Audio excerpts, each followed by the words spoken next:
지난 9주 동안에 넉넉하게 이해하시는 하나님 이런 제목으로 시리즈 설교를 했는데요. 오늘이 맨 마지막으로 제가 정한 10번째 인생이 광야를 지나갈 때 넉넉히 이해하시는 하나님은 어떤 하나님이신가 말씀을 생각해 보려고 합니다. 여러분들이 예수 그리스도를 처음 영접하셨을 때의 감격을 아마도 다 가지고 계실 거라고 저는 믿습니다.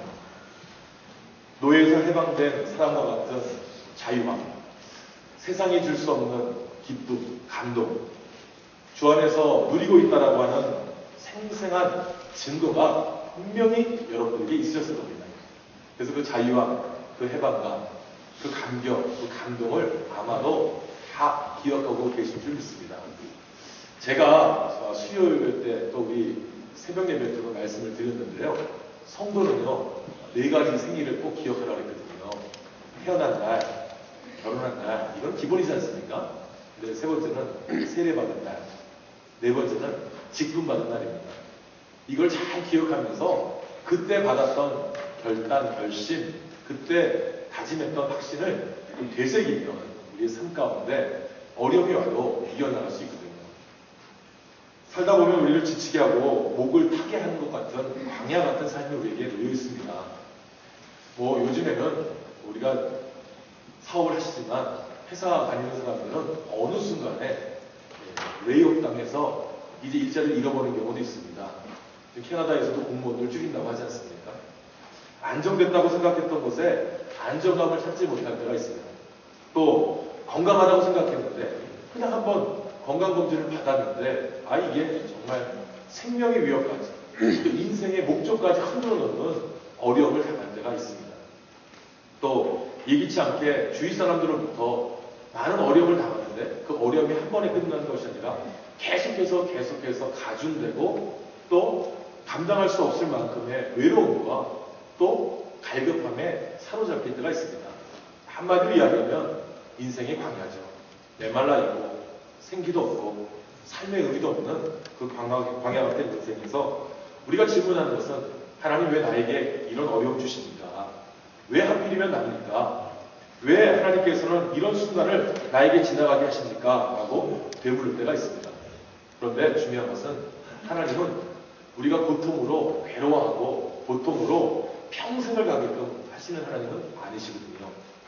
하나님은 우리의 삶 가운데 메마른 광야 허락하십니다. 그런데 그 광야를 지나가게 하심으로 인해서 하나님이 원하시는 목적이 있고 계획이 있고 또 하나님이 우리의 삶 가운데 이루고자 하는 목적이 분명히 있다는 겁니다. 오늘 본문 말씀을 보게 되면 하나님께서 인생 광야를 허락하실 때에도 적어도 2가지의 목적을 가지고 있다는 것을 우리가 볼 수가 있거든요. 첫 번째가 하나님께서 장차 받을 하나님의 축복을 감당할 수 있는 모습으로 준비시키고자 우리에게 광야를 허락하신다는 거죠.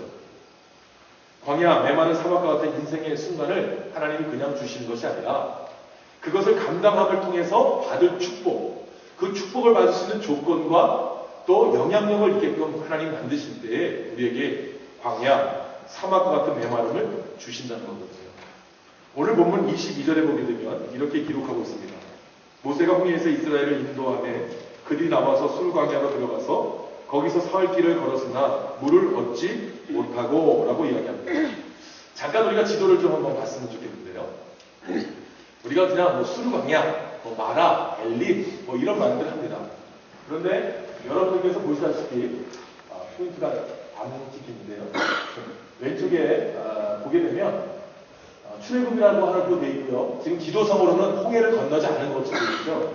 그런데 홍해 북단을 건너서 그리고 예단 광야, 그 위에 수르 광야가 있습니다. 거기서 다시 마라로 내려오고 가운데 부분에 있는 마라에서 이제 신광야, 엘림, 그 부분을 지나가는 것이 오늘 본문이거든요. 그런데 애굽에서 예루살렘까지는 동쪽 끝으로 가게 되면 직진으로 해서 소안과 바알스본 또는 실로 위에 있는 수르 광야를 통해서 기본 위로 해서 올라가면 예루살렘으로 올라갈 수 있는데 하나님께서는 홍해의 북단을 건너게 하시고 난 다음에 다시 하나님께서는 위로 수르 광야로 올라가게 하셨다가 다시 아래로 마라로 내려오게 하고 그 다음에 엘림까지 가게 하는 것이 오늘 본문의 내용입니다. 우리가 우리가 하나님의 말씀을 통해서 하나님께서 바른 길로 직진하는 인생이면 얼마나 좋겠습니까? 근데 하나님께서는 우리에게 때로는 도대로 가게 하시고 좌로 가게 하시고 우로 가게 하시고 예기치 않는 길로 하나님께서는 이끄실 때가 종종 있지 않습니까? 바로 홍해를 건너서 바로 동쪽으로만 직진하면 되는 거, 요즘에 뭐 내비게이션 있으니까 이끄는 대로 가면 되지만 당시에 하나님의 그 순리대로 따라가는 장정들이 약 15일이면 걸을 수 있는 그 거리를 왜 40년 동안 하나님은 이렇게 돌리셔서 유엔가 가사에서 서울, 대전, 대구, 부산 찍고 이렇게 하는 게 아니라 계속해서 하나님 광야를 돌리셨다는 것을 우리가 볼 수 있는 거 아니겠습니까? 그런데 왜 하나님께서 이렇게 수르광야 북단으로 갔다가 남방에 있는 마라로 내려오셨다가 그 다음에 엘림에 거하게 하시고 신광야를 거치게 하시는가 가만히 보게 되면 이 이스라엘 백성들이 애굽에서 곧바로 나와서 예루살렘으로 들어가면 하나님의 백성으로서의 정체성이라든지 하나님의 백성으로서 가져야 될 모든 신분에 대해서 또 하나님을 따르고자 하는 것에 대해서 이 이스라엘 백성들을 하나님께서는 그대로 내버려 줄 수 없는 거 아니겠습니까? 우리가 이민 올 때 다 그러지 않았습니까? 이민 올 때 이 캐나다 땅에 첫 발을 들이면서 누가 다 여기 와서 뭐 부유하게 사셨습니까? 누가 다 여기 와서 다 정착하셨습니까? 여기 와서 운전면허증 만들 때, 은행 어카운트 개설할 때, 다 애들 학교 집어넣을 때 올라가지고 얼마나 부딪히는 일들이 많이 있었습니까? 그러다가 실수하고 그러다가 또 경험이 쌓이면 다른 사람들한테 설명해주고 그러면서 아 캐나다가 이런 곳이구나, 아 이민이 이런 곳이구나 이렇게 해오지 않았겠습니까? 하나님 이스라엘 백성들 애굽에서 예루살렘까지 직진 인생처럼 보낼 수 있었지만 하나님이 주시는 축복을 감당할 수 있게끔 그 모든 과거의 생각들, 애굽의 잔재들 다 떨쳐버리라고 하나님께서 광야를 돌리시면서 이끌고 계셨다는 것을 우리가 알 수 있죠. 반대로 이야기하면 이스라엘 백성들이 하나님의 축복을 받을 수 있는 자격이 안 되었기 때문에 하나님은 그 자격을 갖추게 하기 위해서 광야 학교로 훈련받는 장소로 보내셨다는 것이 우리가 알고 있는 내용 아니겠습니까? 그런데 이스라엘 백성들이 홍해를 건너고 난 다음에 얼마나 기뻐했겠습니까? 야, 하나님이 애굽에서도 10가지 재앙을 하셨는데 이 홍해를 건널 때 저 애굽의 군대들을 수장시키시고 이제 우리를 보호하신 하나님, 구름기둥과 불기둥으로 인도하신 하나님, 그리고 역사하신 하나님이 우리와 함께 하셔 라고 했는데 이 기대감이 시간이 지나갈수록 좌절될 겁니다. 아니, 또 나타나셔야 되는데, 또 도와주셔야 되는데, 또 역사해 주셔야 되는데 하루, 이틀, 사흘길을 가는데도요 아무것도 하나님의 역사가 없는 겁니다.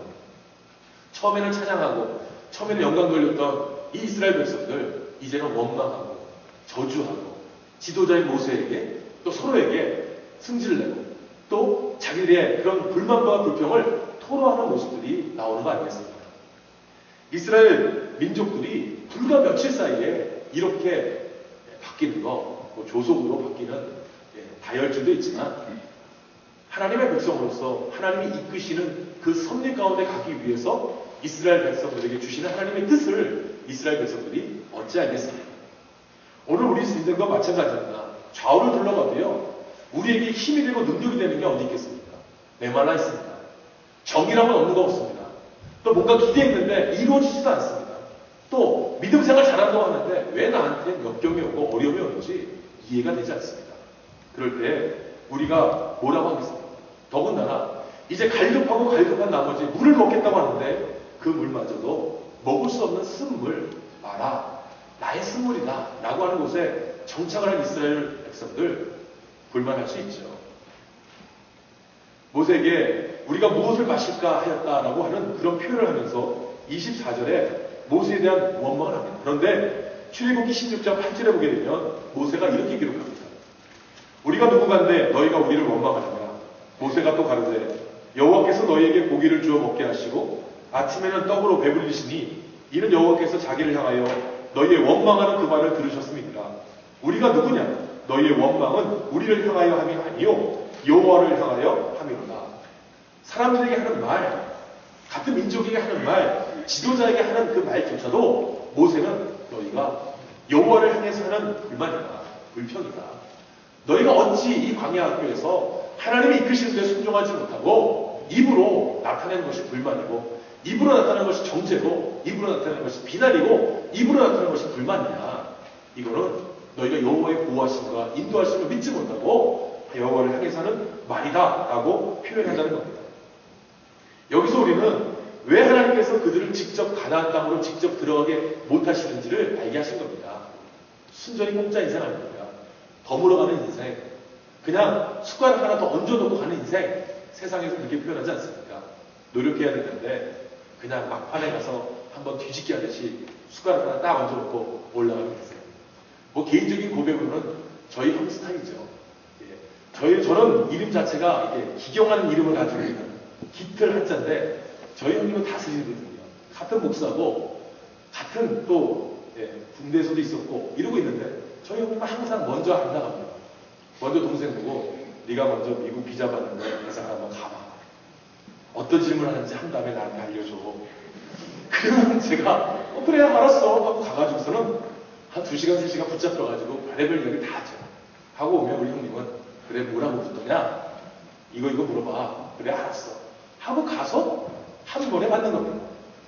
또 미국에서 처음에 이민을 와가지고서 일을 하는데 아니 저는 세탁소에서도 일을 하고 사진가게에서 일을 하는데 우리 형님은 전도사님이니까 주일날만 교회 가서 일하시는 겁니다. 그러면서 하시는 말씀이 왜 쟤는 먹는 걸 많이 먹어서 생활비가 많이 나가는지 모르겠다 이렇게 이야기하시는 거예요. 그러면서 나중에 아버지한테는 아버지 내가 이렇게 요한이를 잘 키웠습니다. 잘 도와줬습니다. 정말 화가 나더라고요. 그러면서 생각하는 것이 그래 내 인생은 항상 왜 이러지? 가만히 생각해보니까 이것이 숟가락 2개 얹어놓는 그거밖에 안 되는 거예요. 그래서 이제 제가 한번 반박을 했죠. 그랬더니 형님이 나중에 하는 말이 자기 마음에 지금까지는 항상 아버지의 그 성공, 아버지가 원하는 대로, 아버지가 이끄는 대로 순종을 했는데 그러다 보니까 야생마 같이 자란 저는 형보다 좀 난 거죠. 그러니까 형님이 너는 이왕 광야에서 지내봤으니까 네가 가는 길 내가 그래도 돈 받자 이러면서 고백을 하는 거예요. 지금은 오히려 제가 형님한테 형 어떻게 해야 돼? 이럴 땐 어떻게 가야 되지? 이렇게 물어보지만 그때는 참 제 마음에 서운했어요. 사랑하는 여러분, 우리 인생길에 저 같은 경험만 있었습니까? 처음 이민 왔을 때 도와주던 사람하고 맹수되고요. 처음 이민 왔을 때 나한테 상처 준 사람 정말 생활 지나면 화나는 거 아니겠습니까? 왜 나를 속여가지고 여기까지 오게 했어? 왜 나에게 이런 차 소개했어? 이런 집 소개했어? 이것서부터 서운합니다. 저도 유학 왔을 때 같은 동기 14명이 왔는데 지금껏 다들 원수가 되어 있습니다. 뭘 그렇게 서운했는지 가만히 생각해보면 내 뜻대로 내 마음대로 되지 않아서 그게 서운한 겁니다. 내가 지금 학교 갈 때 좀 와서 나를 데리고 와주면 되는데 그 친구 생각 안 하고 왜 너는 차 있으면서 안 와? 이렇게 원망하게 됐습니다. 내가 낼 수도 있는데 너는 그래도 여기서 직장생활 하잖아. 왜 나한테 밥밖에 안 사줘? 원망하는 겁니다. 사랑하는 여러분, 이런 원망들 다 지나고 난 다음에 우리가 뭔가를 해주려고 할 때 우리가 어떤 생각합니까? 이 바쁜 와중에 내가 이렇게 시간 내줬는데 이렇게 내가 함께 해줬는데 하면서 우리 마음속에 그런 마음이 들지 않습니까? 인간이랑 똑같은 거 없습니다. 이스라엘 백성들 하나님이 인도해 주시고 하나님이 역사해 주시는데 그 광야길, 그 산길을 가면서 하나님 앞에 원망했던 이 모습, 우리의 모습 아닙니까? 철두철미하게 하나님은 하나님의 뜻을 사용하기 위해서 이스라엘 백성들을 광야로 계속 돌리십니다. 하나님께서 우리를 부르시고 우리 개개인에게 위대한 계획이 있는데 저와 여러분이 인생길에서 어려움이 있고 역경이 있다면 이렇게 생각했으면 좋겠습니다. 내가 오늘 광야 학교에 입학했다. 내가 이거 졸업해야 되는데 쉬운 일이 없습니다. 힘들거렸죠. 그러나 내가 반드시 졸업한다. 이런 마음을 가지시고 내가 이민생활 하면서 어려운 가운데 있을 때 하나님이 나에게 광야 학교에 입학시키셨네. 졸업시키시면 하나님이 놀라운 축복을 줄 거야.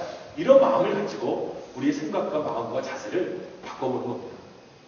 하나님께서 우리로 하여금 인생의 광야를 지나가게 하실 때 우리의 태도가 중요한 겁니다. 불평하는 태도냐, 불만하는 태도냐, 감사하고 하나님 그렇게 하겠습니다. 내가 원망하지 않고 따르겠습니다. 이런 자세를 갈 것이냐, 아니면 또야? 이 어려움이 또 왔어? 정말 도대체 하나님 어디 계셔? 이렇게 말할 때든지 결정해야 되지 않겠습니까? 고린도전서 10장 10절서부터 12절에 보면 이렇게 기록합니다. 절 중에 어떤 이들이 원망하다가 멸망시키시는 자에게 멸망하였나니 너희는 저희와 같이 원망하지 말라. 저희에게 당한 이런 일이 거울이 되고 또한 말세를 만난 우리의 경계로 기록하였느니라. 이런 말씀이 있습니다. 고린도 교회 있는 고린도 성도들에게 오늘 우리에게 인생의 광야가 있을 때 원망하지 마라. 멸망시키시는 하나님께서 멸망을 하면 모든 것이 다 끝난다. 원망하지 말고 불평하지 말고 왜 하나님이 나에게 이런 어려움을 주셨을까? 왜 인생의 광야를 지나가게 하셨을까? 생각해보면 축복을 주시기 위해서 감당할 수 있게끔 또 감당할 능력이 되게끔 훈련시켜 주시기 위해서 우리에게 어려움 주신다. 이렇게 믿고 나가는 저와 여러분이 됐으면 좋겠습니다. 그래서 F.B. 마이어 목사님은 이 본문에 이렇게 주석을 달았습니다. 광야는 절대로 아이들의 놀이터가 아니며 우리의 학교입니다. 훈련장과 경기장을 의미합니다. 우리는 우리의 거창한 미래를 위해 엄격하고도 주의 깊게 훈련받는 이 광야 학교를 지나가야 합니다. 이렇게 F.B. 마이어 목사님이 주석을 달았습니다. 사랑하는 여러분, 광야를 주신다. 새로운 가나안 땅에 들어간다. 우리에게 기대가 되고 소망이 되는 일이지만 그 가는 길이 우리에게 덜컥 주어지는 일이 아니지 않습니까? 우리가 천국을 향해서 갑니다. 부활의 생명을 놓고 갑니다. 그런데 그 과정은 힘들고 어렵지 않습니까? 한 번에 가면 얼마나 좋습니까? 오늘 그냥 생명 끝나고 천국에 올라가면 얼마나 좋습니까? 그런데 어떨 때는 정말 병으로 고생하다가 소천하신 분이 있잖아요. 또 어떤 때는 부모님들이 웃으시면서 돌아가실 때도 있잖아요. 어떤 상황이 우리에게 오든지 간에 중요한 것은 내게 오는 고통이 하나님이 주시는 의미가 있고 계획이 있고 섭리가 있대. 나를 완전히 깨끗하게 하시고 나를 하나님이 사용하시기 위해서 내게 광야 학교를 들어가게 하신다. 이 믿음만 있으면 되는 거 아니겠습니까? 여기서 모세가 모든 사람들과 다른 태도를 가집니다. 왜 모세가 이런 태도를 가질까요? 40년 동안 애굽의 생활에서 부귀영화를 누렸잖아요. 그리고 40년 동안 광야에서 양을 치면서 또 이 광야 생활에 적응하지 않았겠습니까? 그리고 이스라엘 백성들을 데리고 또 40년간 이끌어 나갈 때 누구보다 잘 알고 있는 자가 누굽니까? 모세입니까? 하나님께서 40년 동안 이스라엘 백성들 이끄시게 했던 이 모세를 훈련시키셨잖아요. 광야에서 40년간. 비록 애굽의 왕자의 신분에서 도망치는 모습으로 광야에서 숨어 다니는 것처럼 살아왔지만 누구보다 알고 있는 이 모세, 하나님의 섭리를 느꼈던 이 모세, 그 모세가 오늘 이스라엘 백성들에게 왜 원망하느냐? 하나님이 너희를 이끄셨는데, 너희를 먹이셨는데, 홍해를 갈랐는데 왜 원망합니까? 너희들 이것만 이겨나가면 축복을 받는데 왜 변하냐? 이런 모습 아니겠습니까? 우리 신앙의 선배님들이 우리 후배들에게 이런 모습이 있는 거 아니겠습니까? 어려움이 있을 때 순교자이신 우리 신앙의 선배가 있었다. 믿음의 선진들인 우리 선배들이 있었다. 우리도 할 수 있다. 우리도 해보자. 이런 거 아니겠습니까? 또 우리의 신앙이 자녀들에게도 내가 이렇게 해봤더니 너 이렇게 되는 거야. 내가 이렇게 해봤더니 축복받았어. 라고 하면서 가르쳐줄 수 있는 자세가 돼 있어야 되는 거 아니겠습니까? 인생의 광야, 성경에 보면요. 많은 사람들이 인생의 광야를 지나갔습니다. 요셉이요. 애굽의 재상이 됐지만 가족들한테 배반당했지 않습니까? 형들한테. 자기가 일하는 사람들한테 누명 쏟지 않았습니까? 또 많은 어려운 감옥살이까지 하지 않았습니까? 그 인생의 광야 다 지나갈 때 어떠한 자세를 가졌습니까? 그래도 진실하고 신실하고 믿음으로 지켜나갔을 때 애굽의 재상이 됐습니다. 다니엘은 어떻습니까? 다니엘의 모습을 보게 되면 포로로 끌려갑니다. 온갖 고난 당하죠. 그리고 하나님의 축복을 받았음에도 불구하고 풀문불에도 들어가고 사자굴도 던져져 봅니다. 그 과정이 얼마나 힘들었겠습니까? 그런데 나중에는 이인자가 됩니다. 축복을 받습니다. 다윗은 어떻습니까? 왕으로 기름 부음을 받았다. 사무엘 선지자가 기름을 붓고 난 다음에 한 번에 하나님의 왕으로 세워주지 않았습니까? 왕이 사울로부터 쫓겨서 온갖 산속이란 산속, 동굴이란 동굴, 광야라는 광야 다 돌아다니고 난 다음에 나중에 왕이 됐습니다. 이 과정에서 공통적인 것은 하나님의 백성은 하나님 앞에 철두철미하게 의지하고 순종하고 나아갔다는 겁니다. 그냥 한탕으로 끝나는 것이 아니라 한 번에 끝나는 것이 아니라 인생의 광야를 거쳐나갈 때에 하나님께서는 역사해 주신다. 하나님이 우리를 준비하게 하시는 이유는 축복을 감당할 수 있는 모습으로 준비시켜 주신 겁니다. 옛날에 뿔이라는 영화가 있지 않았습니까? 그 뿔이라는 영화, 아프리카에서 노예로 끌려가서 나무 농장에서 발가락이 잘리고 이런 모습으로 쭉 나왔던 뿔이 쿤타킨테 기억나십니까? 그것을 지은 이 알렉스 헤일이라고 하는 이 작가는요, 그 소설을 쓰기 8년 전까지는요, 소설을 쓰고 단편을 쓰고 사설을 써도요, 어느 누구 하나가 이 사람의 글을 읽어주지 않았다는 겁니다. 출판사가 출판을 안 해줬다는 겁니다. 우연한 기회에 이 뿔이라는 대작을 출판사에서 출판하면서 베스트셀러가 된 이후에 이 알렉스 헤일리가 가지고 있는 일화가 있는데요. 이 알렉스 헤일리는 자기 사무실 벽에다가요, 말뚝에 거북이 하나가 올라가 있는, 좀 큰 거북이가 올라가서 바둥바둥 거리고 있는 그 액자를 걸어놨다고 합니다. 그 의미가 뭐냐면, 말뚝과 같이 뿔이 깊어져 있는 기둥 안에서도 거북이와 같이 떨어지면 한순간에 뒤집어지고 떨어지면 생명이 끊을 수밖에 없는 것이 인생이다. 그런데 하나님이 나에게 말뚝과 같이 심겨주신 그곳에 내가 서 있을 때 하나님 앞에 조심하자. 성공할 때 조심하자. 잘났을 때 조심하자. 이런 마음으로 그가 항상 그 그림을 보고 조심했다는 겁니다. 과거의 어려움과 역경을 기억하면서 앞으로는 실수하지 말고 앞으로는 어려움 당할 때도 믿음 안에 살자라고 하는 표현을 했다는 것이죠. 사랑하는 여러분, 인생에 찾아오는 광야는 준비하는 과정입니다. 하나님이 축복하시기 위해서 우리에게 주시는 시험입니다. 이것은 반드시 졸업해야 됩니다. 반드시 통과해야 됩니다. 두 번째는 오늘 광야가 우리에게 주는 의미가 무엇이냐면 훈련에만 있는 것이 아닙니다. 그냥 감당할 자격을 주기 위해서 또 본분을 주기 위해서 하는 것이 아닙니다. 이 광야를 통해서 훈련시키시는 교관이신 하나님과의 관계를 바로 세우는 겁니다. 군대 가보신 분들 알지 않습니까? 교관이요, 일일이 설명해 주는 대로 해야 됩니다. 저도요, 이 암벽타기를 하는데, 이 몸에 암벽타기를 하는데 줄 딱 잡고 이 줄을 풀었다 놔야 되지 않습니까? 근데요, 딱 서가지고요, 막타워에 딱 서가지고 줄을 딱 잡고 이 90도로 꺾어지는 순간에 다리가 후들후들 떨리는 겁니다. 놔야 되는데요. 못 노는 겁니다. 안 떨어지는데 그걸 못 노는 겁니다. 근데 교관은 외칩니다, 밑에서. 빨리 개땅하라고 막 뭐라고 이야기합니다. 너는 외치라. 나는 떨린다 하면서 못 잡고 내립니다. 그러니까 위에 있던 소령되시는 군목님이 발로 제 손 있는 데를 툭툭 칩니다. 손 놓으라고. 못 놉니다. 그런 모습을 보면서 제가 느낀 것 중에 하나가 뭐냐면, 안전한데 하나님이 보실 때 붙잡아 주고 계시고 내가 볼 때는 위험한 거죠. 내 생명이 위험한 거죠. 이걸 못 놓고 있으니 놓으면서 이걸 풀어주고 잡으면서 다시 잡으면 딱 걸리는데 그걸 안 돼가지고 한 15분 위에 있었나요?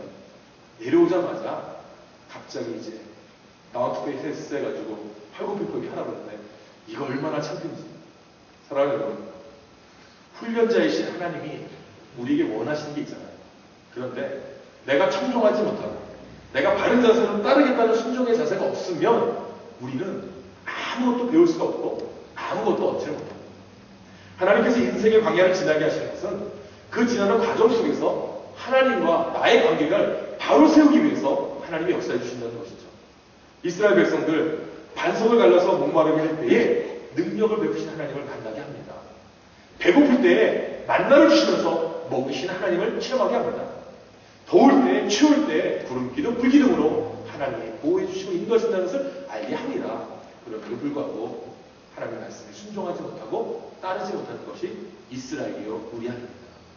하나님은 오늘 우리에게 삶의 광야를 허락하시는데 이 광야를 통해서 하나님과 나와의 관계를 다시 한번 세우라고 말씀합니다. 제가 THL 공부할 때 읽은 책 가운데 하나가 영적 뒤조다 만들기라고요. 지금 현재 플러신학교의 리더십 교수로 있는 로버트 클린턴이라고 하는 사람이 쓴 책이 뭐라고 나와 있냐면요. 이렇게 나옵니다. 하나님께서 쓰신 많은 종들의 삶의 공통점이 있다면 그들의 삶에는 사막을 홀로 지나가는 것과 같은 고립의 상태가 꼭 있습니다.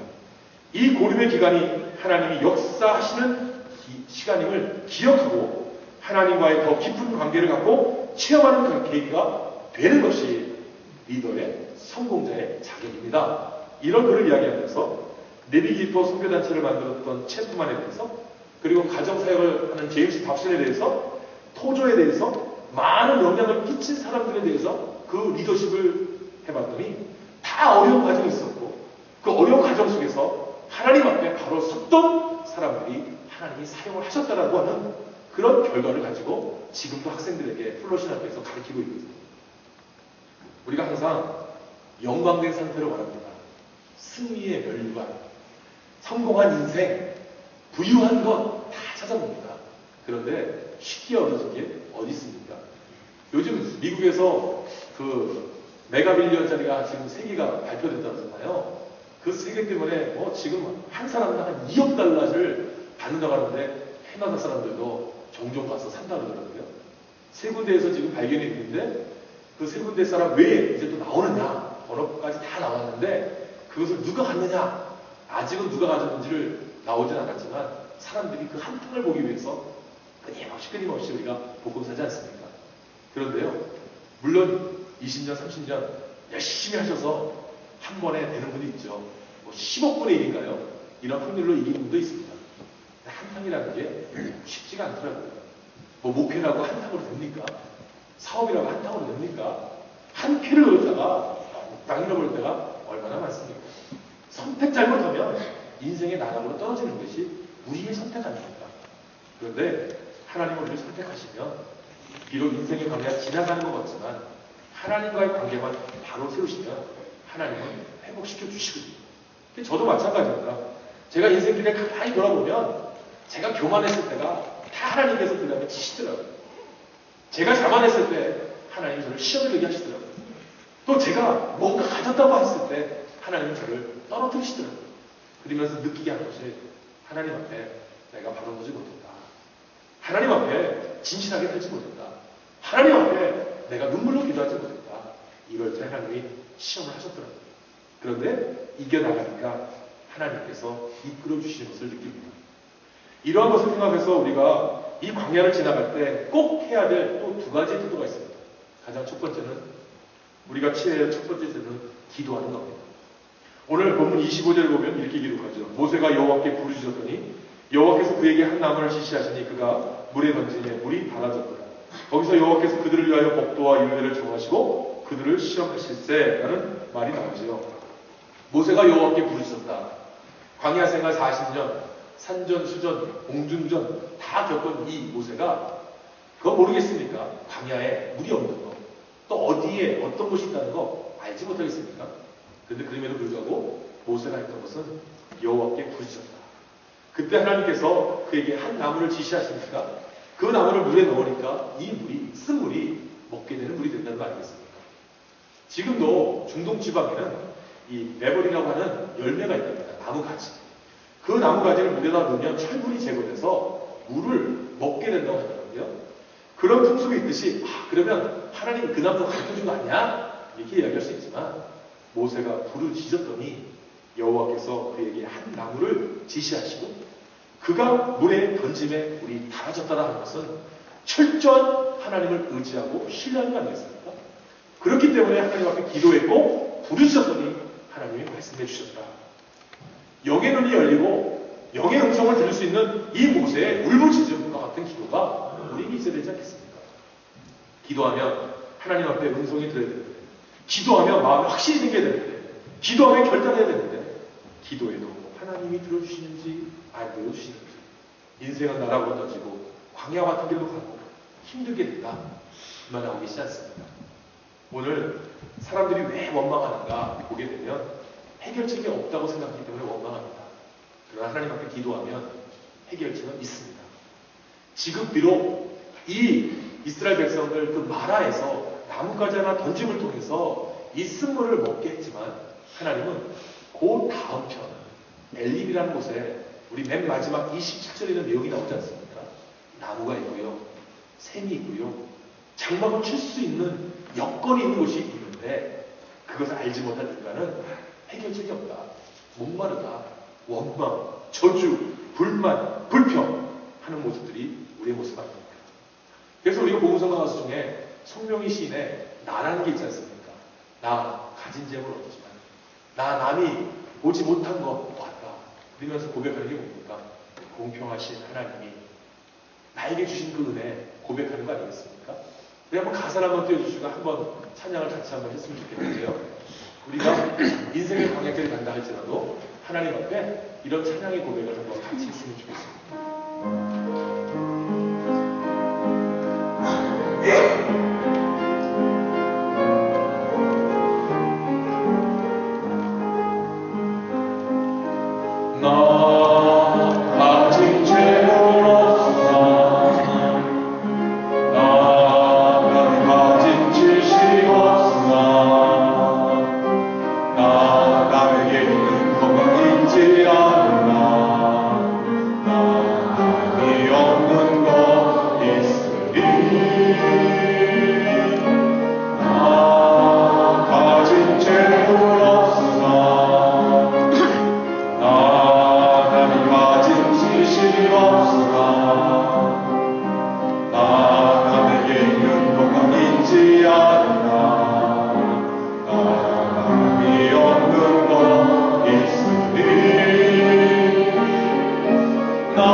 첫 번째는 기도해야 되고, 두 번째는 하나님의 인도하심에 우리가 순종하고 인내하고 기다리는 겁니다.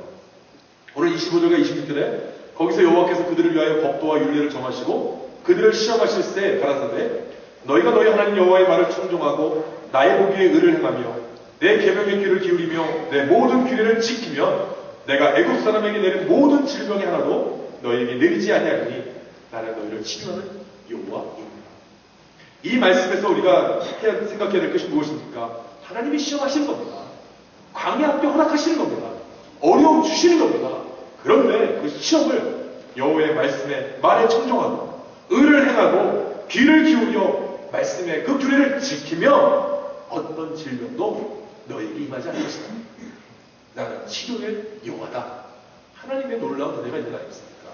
그 치료의 여호와가 이 마라의 쓴물에서 엘림으로 그 엘림에서 많은 나무가 있고 샘물이 있고 쉴 수 있는 장막을 칠 수 있는 곳으로 인도하신 하나님 아니겠습니까?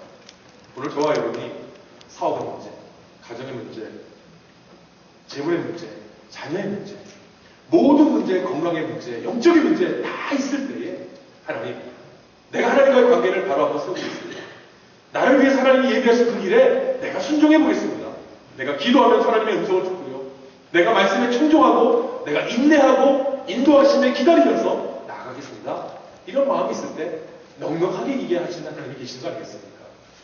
마라에서 엘림까지의 길이는요 얼마 되지가 않습니다.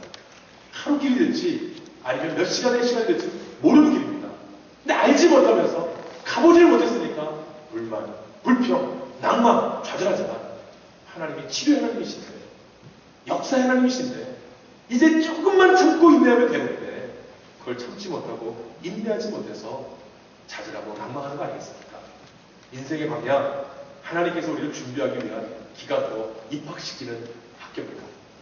이 방향, 우리 인생의 어려움, 이 모든 것들은 하나님과의 관계를 바로 세우라고 하나님이 주신 기회입니다. 이 기회를 가지고 하나님 앞에 기도하면서 인내하면서 기다리면서 하나님의 관계와 말씀과 능력을 믿고 지키고 행하면서 나갈 때 하나님은 넉넉하게 이기게 하신 하나님으로 우리의 삶 가운데 역사할 줄 믿습니다. 이스라엘이 허락했던 그 엘림, 우리에게 주신 약속입니다. 힘들고 어렵고 지치고 낭망, 실패한 것 같고 좌절된 것 같고 포기할 것 같은 상황, 그 속에서 조금만 인내하면 엘림이 눈앞에 있는 거예요. 엘림이 우리에게 있는데 왜 자꾸만 주어진 상황, 주어진 조건, 주어진 사람들을 향해서만 우리의 감정을 폭발하고 불만을 표합니까? 하나님은 우리의 인생의 광야 속에서도 주만 바라봐라, 주만 의지해라, 주의 말씀을 청정해라, 주의 규례를 지켜라, 부르짖어라. 하나님이 말씀해 주시고 역사해 주시고 인내하게 하시고 또 축복하시는 하나님을 우리가 만날 수 있는데 우리의 모습이, 자세가 중요한 거 아니겠습니까? 사랑하는 여러분, 하나님의 광야학교 우리에게 입학시키셨습니다. 졸업하시길 바랍니다. 하나님과 관계에 훈련자이신 하나님의 그 음성에 귀를 기울이며 순종하시길 바랍니다. 그리고 내가 하나님 앞에 부르실 수 있는 기도를 드렸으면 좋겠습니다. 그리고 인내하시고 참으면 졸업하게 됩니다. 축복받게 됩니다. 엘림이 눈앞에 있습니다. 인생의 광야가 올 때 승리하시는, 넉넉하게 이기시는 하나님을 체험하는 저와 여러분들을 예수님의 이름으로 부탁드리고 축복합니다. 기도하겠습니다.